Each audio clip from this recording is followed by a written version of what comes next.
Well, good morning. Morning. And we're ready to jump back into our study of Revelation. I felt like, man, it seems like it's been a long time since we talked about it, but it hasn't, but it just feels like we haven't been here in a bit. So, we'll jump back in. We're also at an interesting point where we have these pauses within Revelation, and we've been in a rather long pause, and we still are actually this morning. But I thought, what a great opportunity to go back. So let me deal with kind of where we've been, and we'll kind of walk through this. We dealt with maybe a month and a half or so ago the great red dragon and how he makes war on the woman who is Israel and the followers of God. And we spent a couple of weeks looking at that. My point is, it's a pretty dramatic thing to see, this raging battle throughout all of human history against Israel, against God, against all those that follow him. We then saw for about 2 weeks the beast out of the sea, which is the rising of the Antichrist. So we spent time looking at that. Then the last time we were in Revelation, we looked at the beast out of the earth. Didn't know if you wanted to make an announcement or something. Gospel of John copies? That's not for you. No. Okay. You're good. Sorry. Thank you. I'm sure I'm Live TV, it's a good thing. The beast out of the earth. This is the false prophet. This is where we really spent a week looking at the false prophet. I think actually we spent 2 weeks looking at the false prophet and how that all kind of manifests itself. But then we took another week and looked at the nature of deception and disinformation and that kind of thing, and how we see even some of that beginning today in the church. My point is, that's a really dark 6 weeks. That's just a difficult thing to kind of slog your way through. And it kind of left me feeling like, is there any hope? Right? I mean, you get through 6-7 weeks of deception and dragons and all that's represented there, the evil of Satan and the Antichrist, and you come to chapter 14 with this, oh my goodness, is there hope? I had several of you make the comment, this deception seems to be so strong. I mean, like, am I being deceived? And you almost start to get to that point of, I mean, is there hope for me to not fall victim to all of the deception and all of that? So I wanted to address that this morning, and I think it's that I am, because it is the nature of where we're headed, is an answer to that question. Before we do that, I wanted to take a moment and kind of walk back through where we've been thus far in Revelation. I just thought it would probably be a good opportunity to do that. This is in Revelation 1:19. It's the verse that kind of summarizes the breakdown of the book. Write therefore the things that you have seen. That's chapter 1. It's the vision of Christ. We spent quite a bit of time there. Then those that are, that's now, that's us, that's where we live. We live in the things that are. That's the church age. It's chapters 2 and 3, the 7 churches. It seems like a lifetime ago, but we spent a lot of time there. And then those that are to take place after this. And we say that begins in chapter 4 because in chapter 4 it opens with, and after this, it's kind of a clue. Okay, now you've entered that part of the book. And it is, I tried to think of how to say this, it's the completion of God's plan, not just for history, but for eternity. It really covers the rest of everything. I mean, all the way out to the infiniteness of the new heavens and the new earth in chapter 22. So we're in the section that none of it has happened. It's all future, and we are walking our way through those events somewhat chronologically. I'm going to deal with that here in a moment. They are laid out that way, but at the end of each of these, there's 7 seals, 7 trumpets, 7 bowls. We haven't made it to the bowls yet. But between 6 and 7, there's always a pause. And so we get to these pauses, and those pauses are, okay, now let's back up and see some other things. And so we've done those, and I want to kind of address that with you this morning. Again, before we do, let me get you from chapter 4, the beginning of it, up to that first pause. Starting in chapter 4, we started hearing about these 24 elders, and we believe those are a representative body of the church. 24 is a number of completion. There were 24 courses of priests in the Old Testament as an example. They represented the entire priesthood. We are priests. There's a lot to say about that, but just to suffice it to say, we believe that that is the believers that are of the church age. Then we saw the Lamb taking possession of the universe. This is the whole seven-sealed scroll, and as he goes and he takes that from the Father, he's taking the title deed to all of creation, and he starts to break those seals. He's made it through through the sixth seal, and we get to the first pause. That first pause is in between in between 6 and 7, and it is in Revelation 7. It happens to be that. And it is the story of the sealing of the 144,000 Jews. And we spent a lot of time looking at that. So because they play into this morning, we're going to do a quick review of them and what we saw then. I'm not going to read all of this. This is the very end of chapter 6.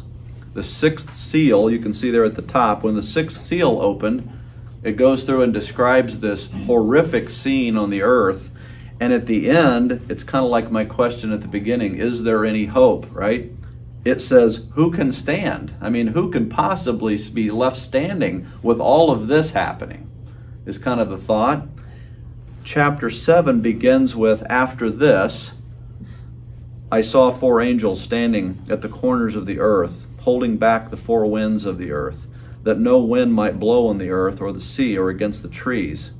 Then I saw another angel ascending from the rising of the sun with a seal of the living God, and he called with a loud voice to the 4 angels who had been given power to harm the earth and the sea. So these 4 angels are just about to unleash enormous judgment on the earth in seal 7 and the trumpets and the bowls. And before they do, he's saying, hold up, saying, do not harm the earth or the sea or the trees until I have sealed the servants of our God on their forehead. And I heard the number of the sealed, 144,000, sealed from every tribe of the sons of Israel. And it goes on to list the 12 tribes, 12,000 from each tribe. We had looked at the question that morning. The question being asked, who can stand? The answer to that is of the 144,000. And really they're the only ones that would be able to withstand all that's going to happen in these intervening plagues and judgments of God. They're not the only ones that survive all the way to the end, but they are in a very distinct way miraculously protected, so that they are a complete unit at the end. I gave you a good description, I think a good description, of the 144,000. Who are these 144,000? The answer I gave you was that they are Jewish male virgins who were redeemed as first fruits and follow the Lamb wherever he goes, who are marked with his name on their forehead, who don't lie, who are blameless, and who are invincible missionaries who survive until the second coming. All of that essentially is pulled from different verses. That's a grammar teacher's nightmare with run-on, right? But the point is, that's the description of them given to us, and we'll actually look at that a little bit more this morning. But I wanted you to have in your mind, that's who these guys are. We'll break that down. This is from chapter 7. This question has come up multiple times, and so I just keep reiterating it, but it keeps getting asked, so I keep reiterating it, and that is, no, will there be people saved during the tribulation, right? So here's that. After they've been sealed, it talks about that, and then it says, after this I looked, and behold, a great multitude that no one could number. So every time that question gets asked, I always say, yeah, more than anyone could number, and an innumerable number of people will be saved. Why do I say that? This is why I say that. A great multitude that no one could number, from every nation, from all tribes and peoples and languages, standing before the throne and before the Lamb, clothed in white robes, with palm branches in their hands, and crying out with a loud voice, salvation belongs to our God, who sits on the throne, and to the Lamb.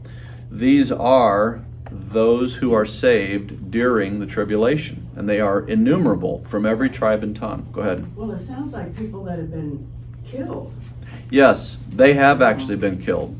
So what's interesting is the 144,000 are sealed, protected, invincibly, right? They can't be killed, so to speak, and yet not all believers are sealed that way. I mean, they may all be sealed in some way, but not the way the 144,000 are, because the number of the saints that are killed is these folks.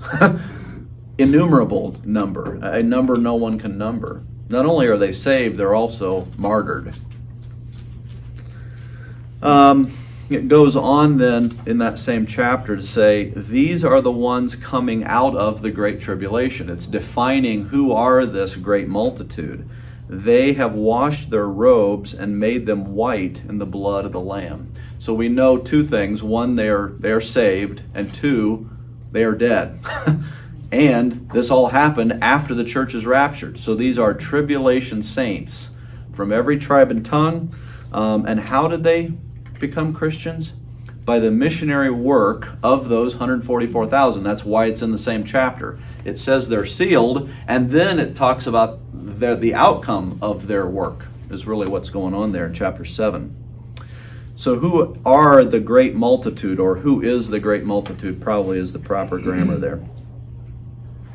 Jewish and Gentile tribulation saints. That's who they are. That's not a question on your sheet because it's a review, but go ahead. So is that the only way that people will be saved during that time, is through those 144? No. There are two other Jewish witnesses. They're called the lampstands. And then we will look at probably next week an angel, actually 3 different angels that circle the earth declaring the gospel, for those who get missed by the 144,000. To put it in perspective, I think somebody said there's roughly 50,000 missionaries today globally. So we have 3 times the number of missionaries during the tribulation as we do now. I mean, this is, and you read their description and it's like, you hear the word zealot, and they bring good meaning to the word zealot, right? I mean, they follow him everywhere they go. They're Jewish male virgins, meaning they're disconnected from family life. They're on the run constantly, sharing. And they're invincible. I mean, can you imagine the number of people you could reach if you had 144,000 people that were absolutely sold out and willing to do anything to preach the gospel to people? It's phenomenal. That's why there's more people than we can number. It's an amazing thing. When you get to chapter 8, which is right after the sealing of them, it says, when the Lamb opened the 7th seal. So now that they're sealed, and we've had this little discussion of what comes about as a result of their sealing, all these folks getting saved and then martyred, that happens over a long period of time. So it's not prior to the 7th seal that it happens. That's why we would call it a pause in the chronological nature of it. And their sealing might even have happened, prior. We think it probably happens right there, but because here's what it says. When the Lamb opened the 7th seal, there was silence in heaven for about a half an hour. I made the point then, I think that is that calm where he says, don't let any wind blow on anything, hold back until I seal them. I think this is that half hour of silence while he's sealing the 144,000. That's my take. So then I saw the 7th angel who stand before God, and 7 trumpets were given to them, and boom, now we go into the 7 trumpet judgments.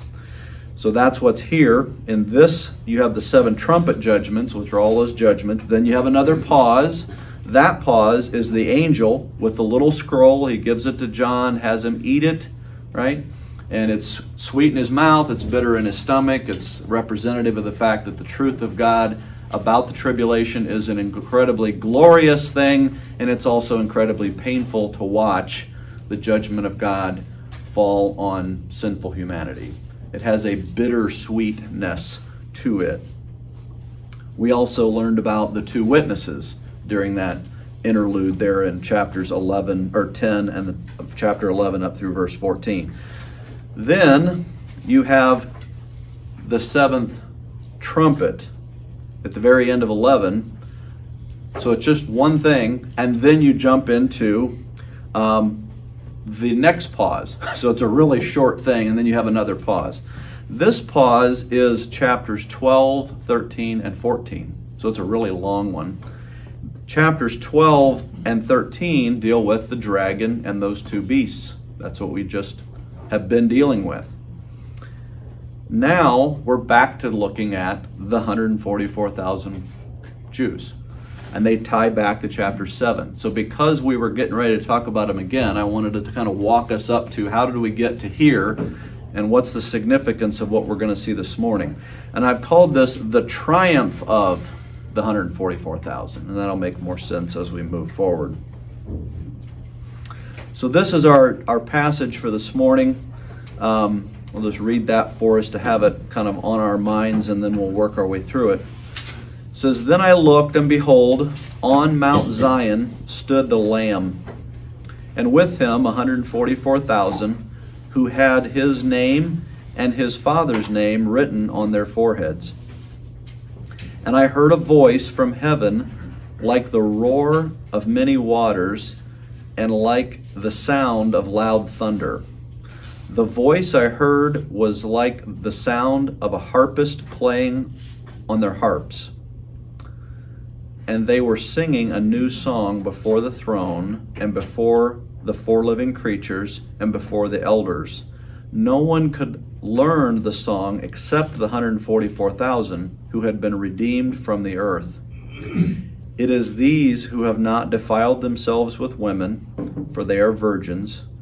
It is these who follow the Lamb wherever he goes.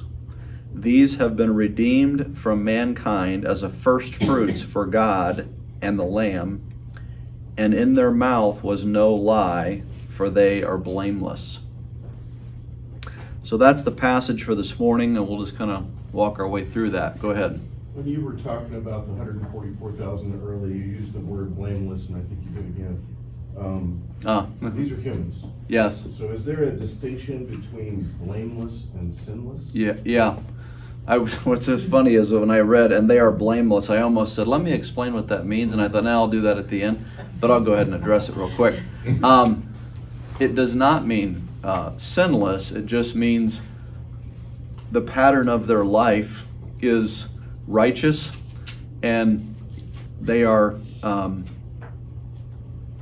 they're forgiven. You know, it would be the way to talk about a Christian who's living their life in a way that honors God could be considered blameless. But with all the movies that are on, when you say invincible and blameless, Yeah. So I do think there's a distinction there. The invincible is kind of a supernatural thing, and the blameless is somewhat of a supernatural thing, especially in light of the environment these guys are living in. Think about, I don't know how this came up, it was a while back. There was a guy that went to the French Quarter and was a missionary down in that area. And I mean, degenerate pagans need Jesus too, right? So that was a good thing. He should do that. The problem is he got swept up in it and ended up having an affair, and it was a bad thing. My point is, think about what if you could live in a culture way worse than Mardi Gras and still be blameless. That'd be remarkable.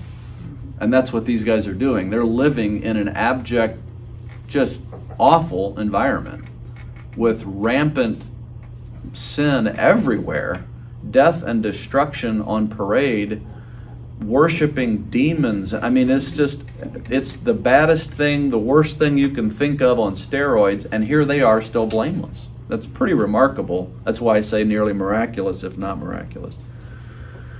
But it doesn't mean sinless. Yeah. All right. It does kind of sound like a superhero movie, though. Yeah, it has a feel of that, yeah. Made of something like that. Yeah. It says, then I looked, and behold, on Mount Zion stood the Lamb. Behold, on Mount Zion stood the Lamb. So the first question I want us to look at is, where is this Mount Zion? Where is that? And this is one that people will often turn to for this. And they'll say, but you have come to Mount Zion and to the city of the living God, the heavenly Jerusalem, and to innumerable ancient and festal gatherings. This is Hebrews 12, and it's describing Mount Zion in heaven. So the thought is, okay, these 144,000 are now in heaven with Christ. To me, that's problematic, but it's interesting the number of commentators who would say that. So we'll keep going and kind of figure out, is that really what that's talking about? Psalm 2, verse 6 to 9 say, as for me, this would be God the Father, as for me, I have set my king on Zion, my holy hill. I will tell of the decree. The Lord said to me, you are my son. Today I have begotten you. Ask of me, and I will make the nations your heritage, and the ends of the earth your possession. You shall break them with the rod of iron, and dash them to pieces like a potter's vessel. This is Christ, the Son of God, the only begotten. He is going to be set on Mount Zion, the holy hill of God, to rule the nations. This is a description of Christ at the millennial reign, when he rules the earth with a rod of iron, right? So that's on the earth that he's doing that. And they're referring to where he will rule from as on Zion, my holy hill. So it doesn't say Mount Zion, but it's a hill called Zion. Okay? Isaiah 24, 21 to 23. On that day the Lord will punish the host of heaven in heaven and the kings of the earth on earth. They will be gathered together as prisoners in a pit. They will be shut up in a prison, and after many days they will be punished. Let me just pause and say, I think, and a lot of these are cryptic and you have to kind of navigate your way through them. I believe this is a reference to his second coming at the beginning of the millennial reign, and he's punishing the hosts of heaven. These are these fallen angels. He's putting them in a pit, right? He's throwing them into the bottomless pit. He is punishing the kings of the earth. We see that at Armageddon, right, as they come against him. And then after many days, at the end of the 1,000 years, is when Satan and all these folks are finally thrown into the lake of fire. That's when the ultimate so there's a binding for a period, then there's a long period of time, and then there's a ultimate punishment. That's kind of reminiscent of the first or the second coming, the 1,000-year reign, and then the ultimate putting them into the lake of fire. It says, then the moon will be confounded and the sun ashamed. The sun will be darkened, moon will be darkened, right? That's all fitting there. For the Lord of hosts reigns on Mount Zion and in Jerusalem. Not heaven, but in Jerusalem. He will be reigning on the earth from Mount Zion, and his glory will be before his elders. So I do think we can make the case that him being on Mount Zion is that. So here's the main passage we've been looking at. It says, and with him 144,000 who had his name and his father's name written on their forehead. So we're kind of moving our way on through to answer this question. Where is this Mount Zion? If the 144,000 are invincible, they're still on the earth, and he's with them. That would put him on the earth. Okay? If they've all been killed, they're now in heaven. But then what was the point of them being sealed? right? That doesn't quite make sense that the Antichrist actually killed all 144,000 of these missionaries, and they're all now in heaven, so this on Mount Zion is really describing heaven. That just doesn't quite fit what we saw earlier.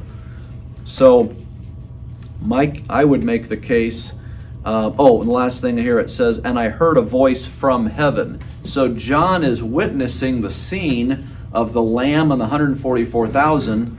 If they're on the earth, what he would hear is not a voice in heaven, he would hear a voice from heaven, right? He's not in heaven, he's watching this, and then he hears a voice coming from heaven. If he were there, he would be in heaven hearing a voice, right? Those are all just clues to this. But I would make the case that I do think this Mount Zion is on earth and in Jerusalem. I do think that's what that's saying. It just kind of totally confuses the situation with the 144,000 if it's not that. Go ahead. What you were reading earlier, it kept saying that they followed him. Wherever he went, wherever Jesus went, they were. So that's another indication. Yeah.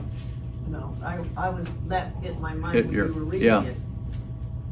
Jesus, they're following Jesus wherever he goes. And he's now here. That's a good point, yeah. Like, yeah, it was, okay. Yeah, that's a good point. All right, moving on through. Will people see him? At that like point, Jesus? yes. I mean, Yes. they'll be able to look and see him, Yes. and not in flesh necessarily. Yo, but actually. in flesh. I would say this. Steve mentioned this last night. Jesus was not created, right? He's pre-incarnate. He's the pre-incarnate deity that was at the foundation of the earth with the Father and has no beginning. And he's the Yahweh, I am at the burning bush. And I mean, so he was here long before Mary and Joseph and, Christmas, right? Not that we think he was born on Christmas, but anyway, what we saw happen then is he became flesh. Once that happens, he is always that. So today he is in heaven in flesh, but with a glorified body. I mean, he resurrected, and that's the form in which he will live for all of eternity. So when he comes back to the earth in the second coming, there he is. And you will see him. I will see him. Everyone will be able to actually see him. How that interaction will be, if we'll get a hug from Jesus or whatever, like the pictures say, I don't know. I'm not going to jump all the way to there. But yes, he will have physical form. Different, because he could come into a room and appear and, you know what I'm saying? But he also took in food and ate it. And so a real physical body. Go ahead. No, I was thinking, we're not going to be here, so we won't see him. Well, we'll see him before that, right? And then I do believe we come back with him. Some will argue that point, but I think we will. And so, yeah, white horses, right? The song or something related to that, I think. Yeah. It boggles my mind that people still will not believe, and he's standing in front of them. That's what kills me. I mean, there's still that. So let me address that. If we think that we are smart enough to have figured it out and we believe, then it doesn't make sense how they could not believe. You know what I mean? Mm-hmm. It's like if you've never seen an iPhone, you have no idea what one is, and all you know is the old, right? Everybody in the room that used to do those knows what I'm doing, right? And I tell you that I have a phone that I use while I'm driving down the interstate. You're like, that's witchcraft, I mean, that doesn't make sense, right? So you don't believe it. And then I show you the phone, and I punch it up, and I call your aunt, and I say, hey, here's your niece, and she, okay, I believe you, right? That's logic, and we attribute that to salvation, and it's not how it works. There is a spiritual enlightenment that has to happen, and they don't have that happen. And I think it's because of what we see in 2 Thessalonians, where they see the truth. It's like, I get it, but I don't want it. So in their rejection, eventually he seals their heart, sears their heart, and they can't believe. All the evidence in the world, smack them in the face with it, it's not enough because they can't believe now. So I think that's what it is. Now, again, that's not everybody, because there's billions of people likely going to be saved during the tribulation. But the other thing is, when he comes, I think that is the moment of it's too late. He's now arrived. Now there is no like, oh wait, I got it. And now you jump on board at the last second. I don't think that's going to happen. I think it's prior to that. Everyone is either in his camp or they have taken the mark of the Antichrist, and therefore they can't now become Christian. So all the fates are sealed, so to speak, before he arrives. And I do think that some of these folks, they get it. They know who he is. They really do get it. They just don't want him. So let me go to Lou and then to Gary. But when he was here on earth, he performed miracles right in front of people, and they still didn't believe. So. Yeah. This is interesting, these parables that Jesus tells. I've just been struck by them lately by a couple, and I won't go down a really long rabbit trail, but fat chance, right?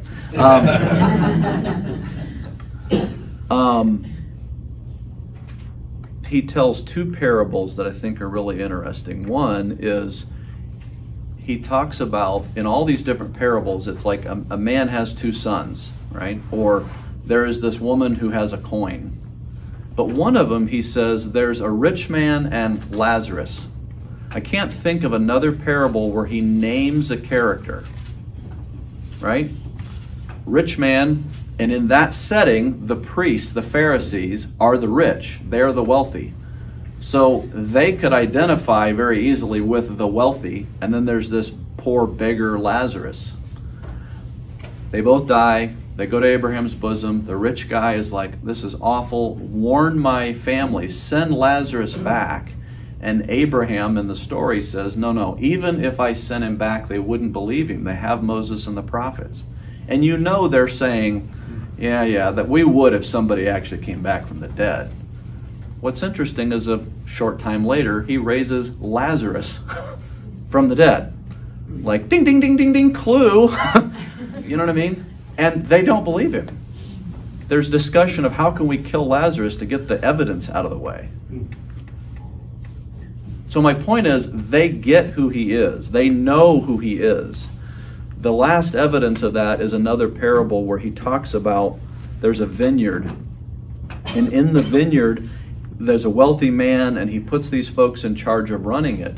And he goes off to a far country, and he sends to get word, and they beat his servant. So he sends another servant, and they beat that servant. So he sends another servant, and they kill that servant, I think, if I remember the story right.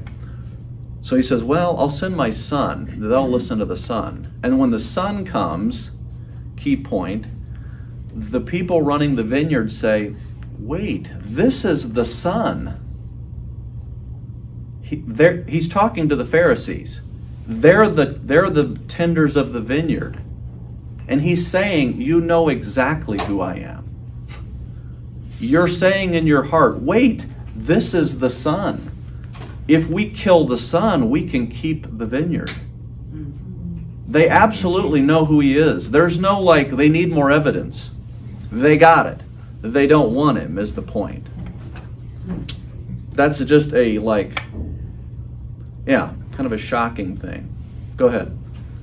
So then these people who reject, and God does that in their heart, what are they thinking? Do they think they're just going to die like a dog? Do they think they're going to have a party in hell with friends? Yeah, I would think there's 100 different things they think, but that's, yeah. Really? That's what they... Or that, I know the Bible says, but it's all a lie. We're going to win. Our guy's better than yours. Come on, Satan, let's go get him. I mean, I don't know what their thought is, actually, but... When in Romans 1, it says, when you reject God, he gives you over to foolishness, gives you a futile mind, and you declare yourself wise even though you're a fool. That's describing exactly what we're describing. I mean, it is complete foolishness. Hey, wait, let's kill God. We can keep the vineyard. What? It's God. What are you thinking? You know what I mean? That's completely foolish. But that's what and we know that's what they're thinking because that's how Jesus tells the parable. And it's about them. So that's what they were thinking. I had a guy in high school who thought he was going to have a party in hell. And, Yeah. you know, with all his friends. And some of that is bravado, you know what I mean? Some of that is not that they actually think that they're just kind of flipping off at the tongue, you know, at the lip. And let me go here first. Sorry, did I skipped you twice, but that's all right. No, go ahead. Sorry, Gary. Go ahead. Romans 1:19 and 20 says, because what may be known of God is manifest in them, for God has shown it to them. Right. We talked about the 144,000, and there's only 50,000 missionaries now. Right. I mean, it's going to be prevalent. Yeah. Verse 20 talks about now. It says, for since the creation of the world, his invisible attributes are clearly seen, being understood by the things that are made, even his eternal power and Godhead, so that they are without excuse. So even today, God's going to do the revealing of who he is to the point that they understand the Godhead. Yeah. That's far better than there has to be a creator, but it's done through the creation. Right. Yeah. But it's the power of God working to cause people to realize who he is. Yeah. And without that, they can't be saved, but if they don't do that, they're without excuse. Yeah. Yeah. Go ahead, Gary. Sorry. Well, a couple of things. I don't think there's that many people now that reject God now that think, well, I'm going to party with the devil. That'd be really cool. I think most of them, it's eat, drink, and be merry, for tomorrow we die. They don't think there's anything. You only live once. Yeah, you only live once, and when you die, it's all over. So have fun now, because these Christian idiots think they're going to be doing, and they're kind of ruining their lives because of this thing that's going to happen later. I'm going to party now because I don't think there is anything later, and I'm going to have my joy now. I think probably most people think that way. Yeah. And just in today's vernacular about when it's too late, it's like, okay, you have to become a fan before they win the Super Bowl. Once they win the Super Bowl, it's too late. You can't be a fan anymore. You know, oh yeah, that's a good, you know, and God says, no, you accepted me before I win, or you don't get to be a fan. Yeah. It's like looking for the opposing Army's uniform right after we declare surrender, you know, that kind of thing. And I heard a voice from heaven like the roar of many waters, like the sound of loud thunder. So there is this voice that he's heard, and it's a very loud voice from heaven. It's interesting, I looked this up. Loud and reference to voice is used, almost half of all uses are in Revelation in the entire New Testament. So it is very clearly, heaven is a loud place. Somebody was joking that in the sanctuary, God's not deaf, so we don't need music that loud. Which is funny. And it is funny. But the point is, when you get to heaven and there aren't these hearing issues that we all have today, it's just loud. And we won't mind that because we'll have perfect ears, and we'll want all of God's, you know, glory and blessing we can get. But it is amazing, every time you hear something from heaven, it's just loud. Like the roar of many waters, like loud thunder. I don't know if you've been out and experienced loud thunder, but it's really, really loud. The voice I heard was like the sound of harpists playing on their harps. What it's describing there is it's musical. It's not just a speaking, it's a singing type sound that he's hearing. And then we know that because of the next verse. And they were singing a new song before the throne and before the 4 living creatures and before the elders. Okay, so we can say, no, wait, look, they are in heaven. Doesn't necessarily mean that. It just means before the witness of is really what's being described. So that because these singing is happening before things that are in heaven doesn't mean they are there. It just means it's being witnessed by the 4 living creatures and the elders. Now when it says no one can learn that song except the 144,000, which is kind of like So none of the other believers can learn the song. That's just kind of strange, right? And then it talks about who had been redeemed from the earth. These 144,000 had been redeemed from the earth. So let's deal with that question. What is meant by no one could learn the song except the 144,000? Number one, this is confusing, okay? We don't have to necessarily nail down a tight answer on this, but I'm going to give you what I think it is. It's funny, I think this may be the only time at the end of my answer I put "I think" on the slide. All right. This is in Revelation 5. This is the 24 elders, and they also sang a new song, right? We just heard these guys singing a new song, so are these guys. The word new here, by the way, is not like infant type new. It's more like restored type new. If you have a new 57 Chevy, it just means it's been through a restoration process. It doesn't mean it's like a newborn baby. So the word new there, it doesn't necessarily mean a song that's never been sung by anyone. Just have that in mind. The song here says, "Worthy are you to take the scroll and to open its seal. You were slain, and by your blood you ransomed people for God from every tribe and language and people and nation, and you have made them a kingdom and priests to our God, and they shall reign on the earth." So this song that the 24 elders are singing has to do with specifically what's happening, but it also has to do with the redeeming of people. So their song is about redemption.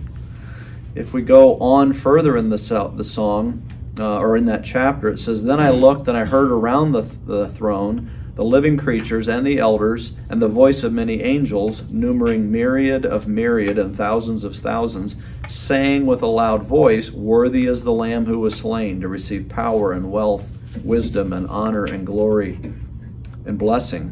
And I heard every creature in heaven and earth and under the earth and in the sea and all in them saying," so this crescendo of praise starts with the 24 elders, then it's all the angelic beings. Now it's moved on to every living creature, and it says, "To him who sits on the throne and to the Lamb be blessing and honor and glory and might forever and ever."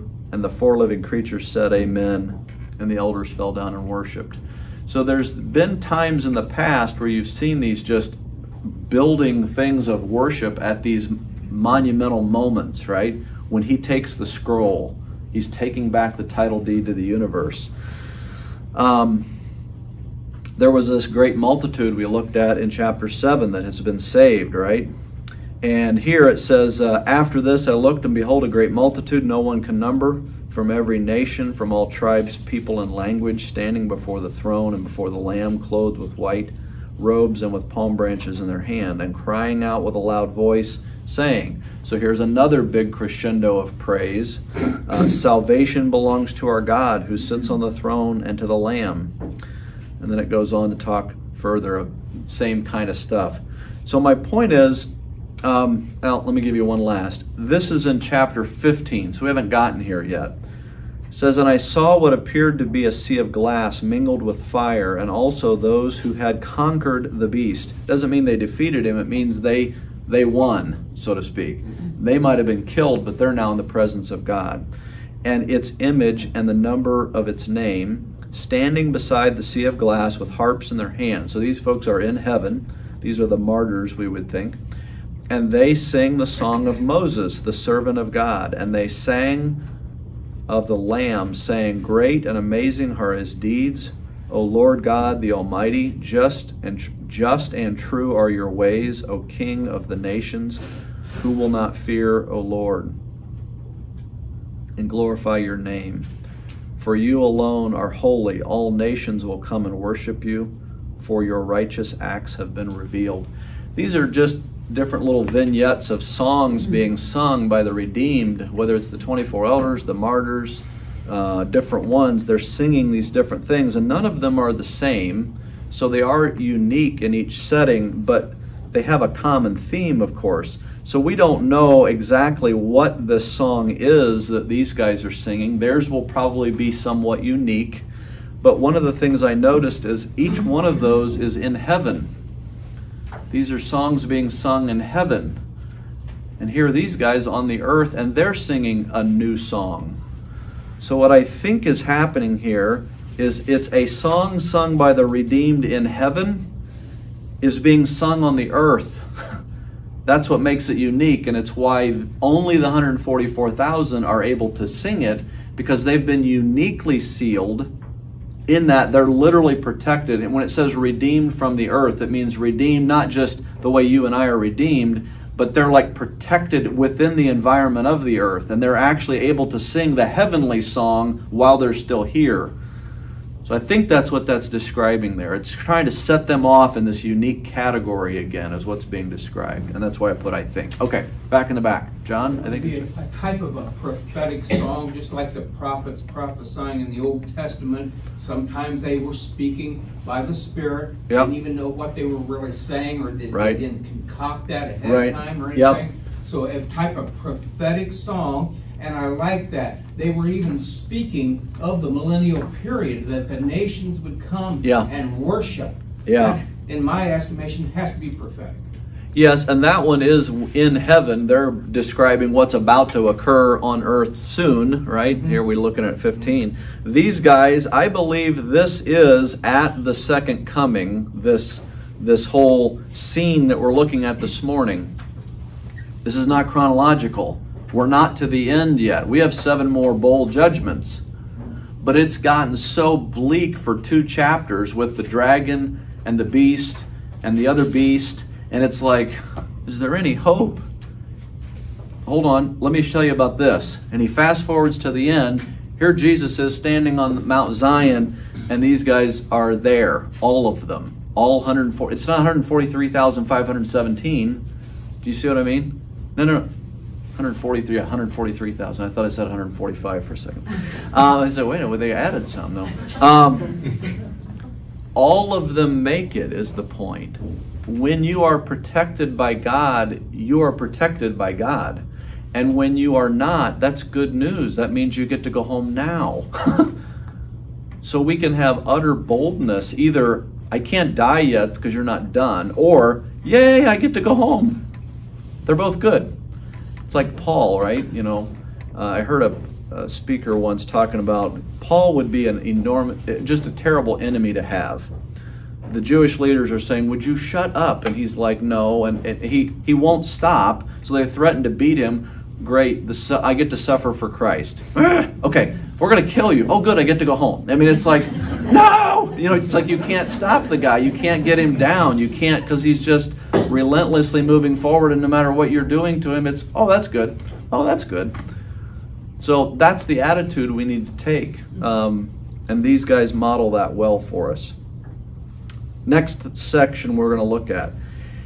It is these that have not been defiled, have not defiled themselves with women, for they are virgins. I do think that it means they are virgins. There are some that would say, no, these guys could be married.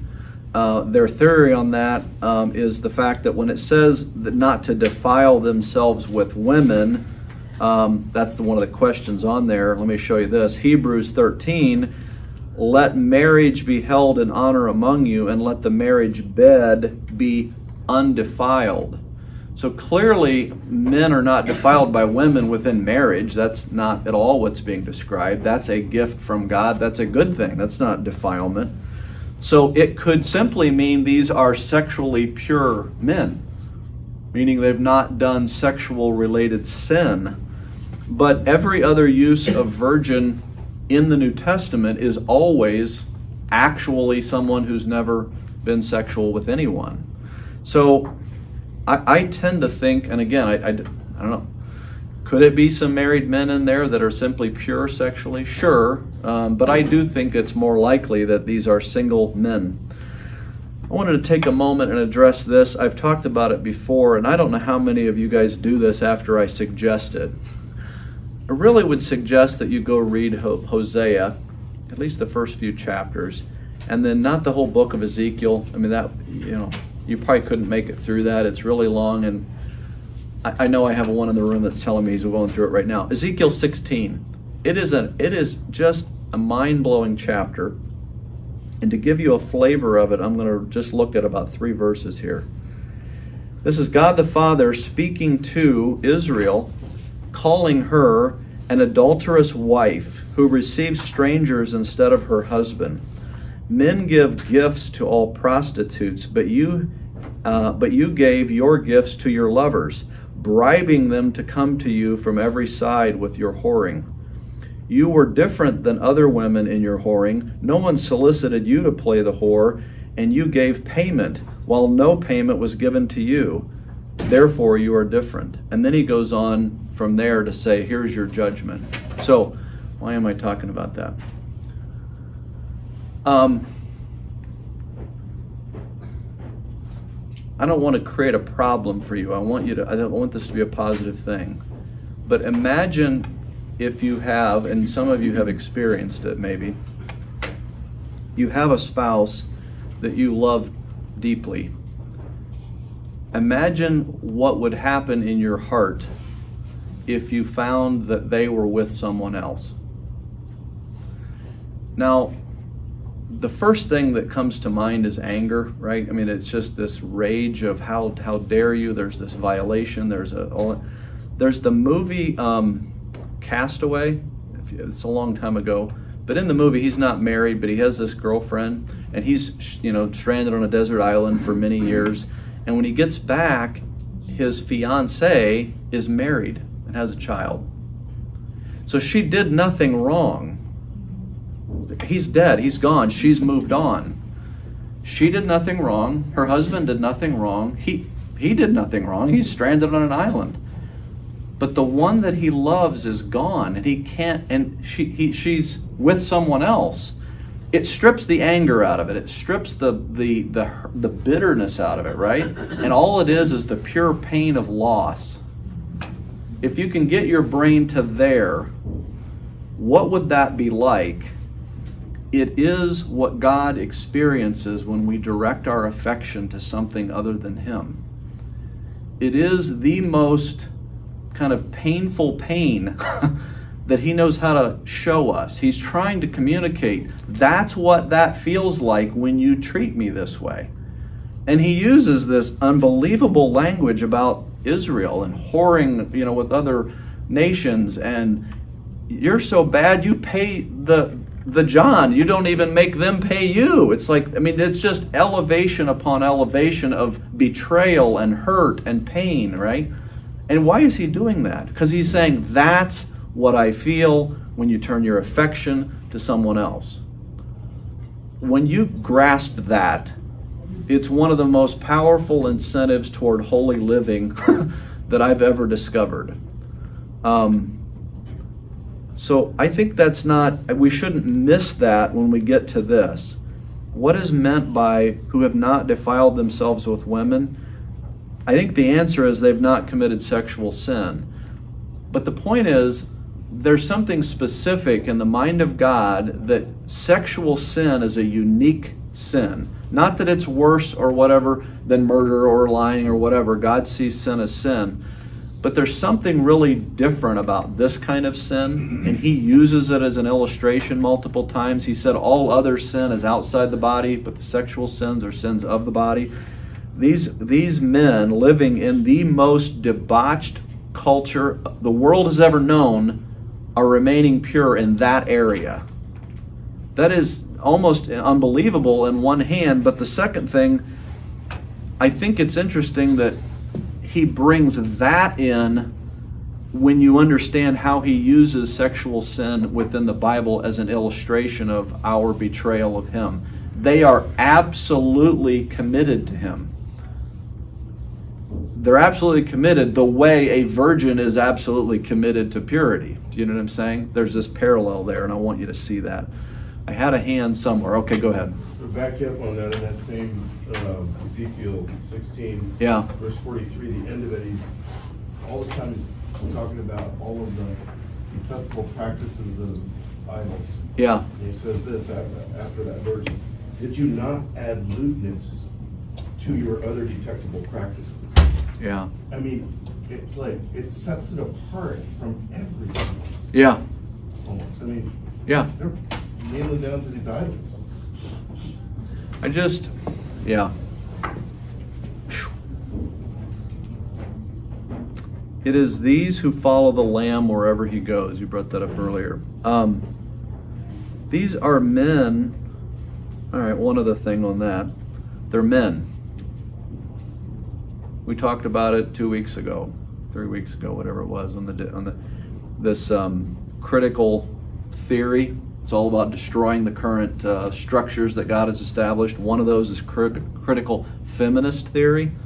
It's about women should be allowed to be pastors, things of that nature. When you get all the way to the very end, he's got 144,000 preachers that are going to go out and preach the gospel, and they're all men. Why? Because they're always all men. They're always all men, all through the scripture, and it doesn't change here. He doesn't have, whatever half of that is. My brain can't do the math that fast. It's not half women, half men at the end. He's not egalitarian in that way.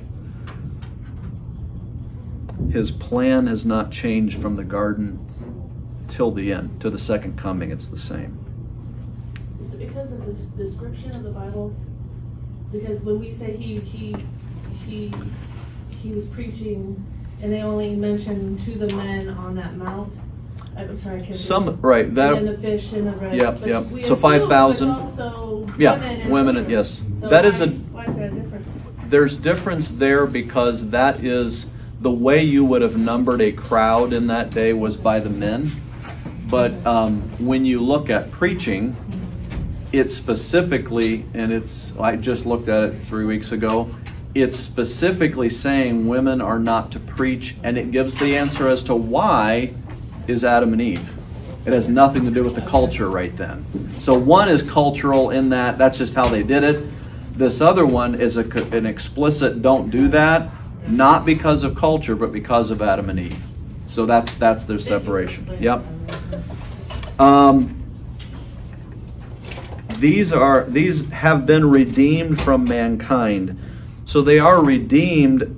These are the 144. They're like some of the first ones coming to Christ after the rapture, and we see that because as first fruits, the total number will be so many you can't number them, but it starts with 144,000. They're the beginning of it. Just like Jesus was resurrected, and he's the first fruits of the resurrection. We will all be resurrected, but he was the first fruit. The first fruit offering was you'd go out and take a little bit of the grain and bring it in as an initial offering off of the whole rest of the field. Same concept here. The 144,000 kind of led the way, saying many are able. In other words, don't buy into the no one can be saved now that the rapture has happened. Here's 144,000, and they have. Now you know it can happen. Come on, join in, right? That's what's kind of being described there. And in their mouth was no lie, or in their mouth no lie was found, for they are blameless. It's just they're characterized by honesty. They're characterized by righteous living. They're pursuing holiness in the way they live in a culture that completely is not that way. So some might say, man, today it's just so hard to remain pure.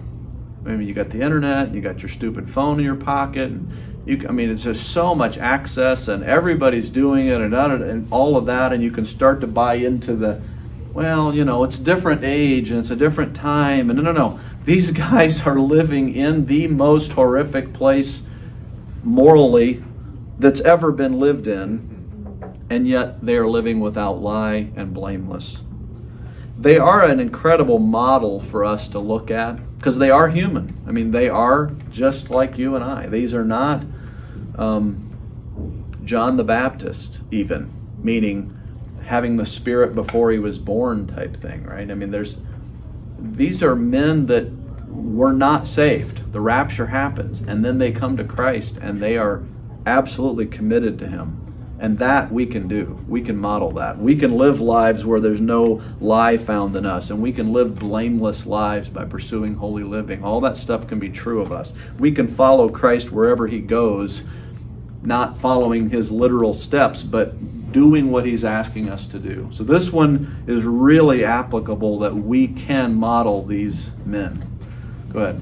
I think we have the problem is we started out as sinners because we've sinned, not right. just because we inherited right. it. And these didn't. They never, well, it's not that they never sinned, but they lived that honest life. But now they're having to do it with the power of God protecting them. We have the power of the Holy Spirit living in us. Yeah. Convicting us, not so much protecting us to keep us from the sin, right. but convicting us so we would choose not to. Yeah. So, does that make sense? Kind of. I was going to say, I do think these guys were probably sinful, maybe not sexually, but potentially sinful prior to the rapture. Yeah, they weren't made pure. Well, and they would then have the Spirit within them. I think they are similar to us in that way, but they are very distinct in that they have this invincibility that we clearly don't have. So that's a distinction. But I've often wondered, and I don't know what the number is, but there's these very, very ardent supporters, and I can't remember what they're called, Hasidic Jews, right? You have the Jews that are very committed to their faith. They're like very, very orthodox, yeah. And I know some of them are married and all, so it's not that, but I'm wondering if it's someone like that is what's being described here. Someone who is lived this, it's like Paul, right? When he was Saul, he's living a very righteous life, except for the fact that his heart is wicked, but you can't see it on the outside. And then God taps him on the road to Damascus. These guys might be something similar to that. I don't know. There's nothing here that indicates that, but go ahead. Well, it does say they were redeemed among men, chosen among men, living men. You know, yep. So there was something there that God seen, you know, something like the Apostle Paul. He was a chosen person. Right, right. And yeah. Like Noah. Yes, seen, yeah. All right, for the sake of time, let me close this in prayer, and then I will hang out and we'll talk more if you want. All right. Dear Heavenly Father, thank you for the morning. Thank you for just the ways that you, and through your word, are able to give us instruction and enlighten us to truth and help us to see. Lord, I pray that we would really take hold of this desire to live blamelessly before you.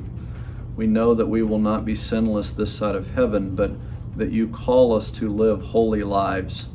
Let your love for us be that great incentive, and the fact that we don't want to bring pain to you as you describe in Ezekiel and Hosea. Let those be strong encouragements to us to live those blameless lives. In other words, it's not out of, fear of being clobbered in the head. It's just a great love for you and a desire not to bring you pain could be our motivator. I pray that that would be something that we would each grab hold of and be motivated by. And we pray all these things in Jesus' name. Amen.